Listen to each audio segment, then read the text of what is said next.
প্রচলিত রাজনীতি যারা করেন,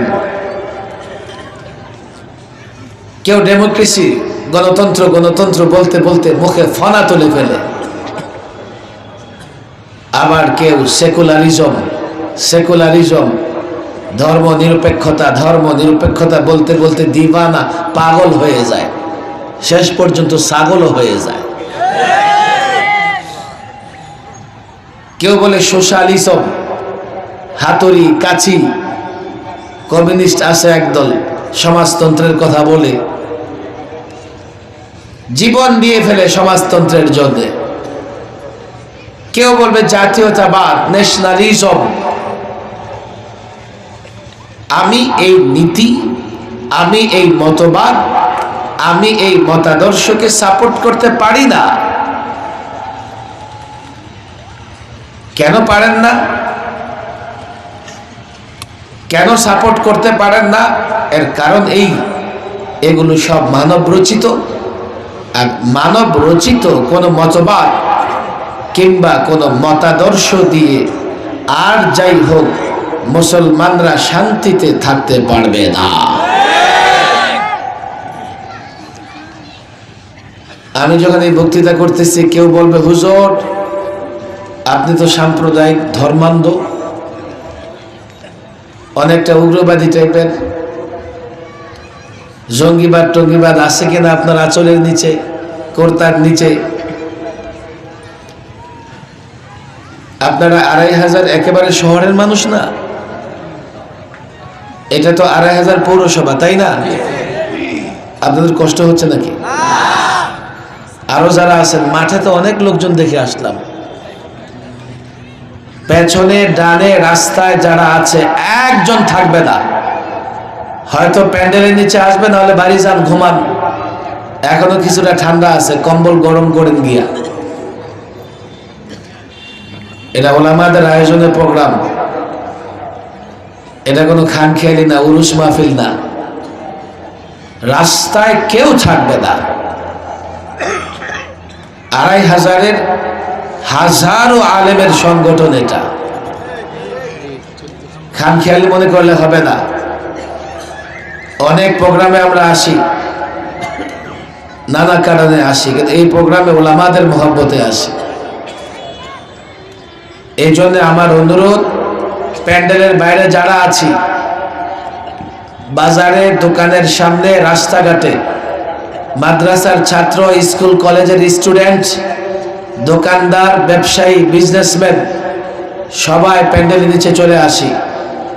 আমি জানি ২৫০০-এ কমপক্ষে ১১টা পর্যন্ত মাহফিল চলে কি চলে না? আমি লম্বা বক্তৃতা করব না। আপনারা শুনেছেন মাওলানা আব্দুল বাসিত খান সাহেবও চলে আসছেন, হয়তোবা অন্য আলোচকরা আলোচনা করে চলে গেছেন, তাই না? হতেই পারে। মাওলানা হাসান জামিল সাহেব আসতেছেন, মাশাআল্লাহ। মাওলানা হামিদ জহুরি সাহেব বিদায় নিয়ে গেছেন। মাওলানা মাহফুজুল হক সাহেব আসতেছেন। মাওলানা মহিবুল্লাহ সাহেব সভাপতি সাহেব আসছেন, মাশাআল্লাহ। আলেমরা তো সব আছেন, এই জন্যই ঘুরতেছে। বড় আলেম আসুক, তারপরে বসবে। আসেন আসেন, বসে পড়েন, বসেন। আহা মুশকিল, আজকাল বসেন বসেন বলা যায় না। আগের লোকদেরকে বলতাম মুরব্বী একটু চাপেন, এটাও বলতে শরম লাগে। কি যে হয়েছে দুনিয়াটা।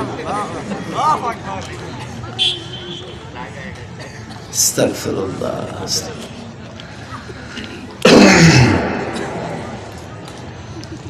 এই ৫৩ বছর বাংলাদেশটা এই ৪টা ইজম দিয়ে চলতেছে। মাদ্রাসার ছাত্র, ওলামায়ে কেরাম, আমি এগুলো আজকাল খুব বেশি আলোচনা করতেছি। বলে হুজুর আর কত আলোচনা করবেন? যতদিন মানুষ এগুলো না বুঝবে আলোচনা চলতেই থাকে। আমি যখন এগুলোর সমালোচনা করতেছি, একদল বলবে উনি তো মৌলবাদী, ধর্মান্ধ, উনি এগুলো দিয়ে পৃথিবীর কত রাষ্ট্র চলতেছে, গণতন্ত্র দিয়া, সেকুলারিজম দিয়া, সোশ্যালিজম দিয়া, ন্যাশনালিজম দিয়া পৃথিবী কত উন্নত হয়ে যাচ্ছে, সেকুলারিজম দিয়া ইউরোপে কত উন্নতি হচ্ছে, উনি তো দেখি উন্নতি অগ্রগতির অন্তরায়, ব্যাকডেটেড। আমাদের নাকি ডেট শেষ হয়ে গেছে, মেয়াদ শেষ হয়ে গেছে।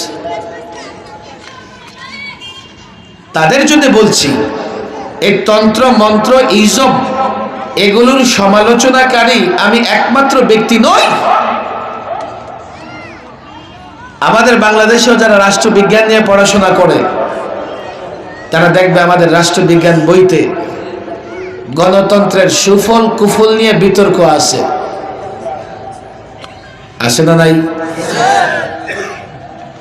সেকুলারিজম ধর্ম নিরপেক্ষতা, পশ্চিমা রাষ্ট্রগুলো ইউরোপে ধর্ম নিরপেক্ষতার সূচনা। খ্রিস্টান পাদ্রী এবং ইউরোপিয়ান ধার্মিক লোকেরা তারাই সবার আগে ধর্ম নিরপেক্ষতার বিরোধিতা করেছে। সমাজতন্ত্র,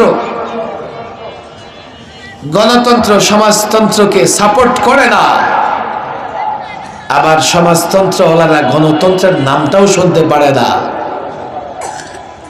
বাংলাদেশ এমন এক আজীব দেশ, যেই দেশের সংবিধানে সাংঘর্ষিক একটা আরেকটার তাজা বিপরীতমুখী মতবাদগুলো একটা সংবিধানে আছে।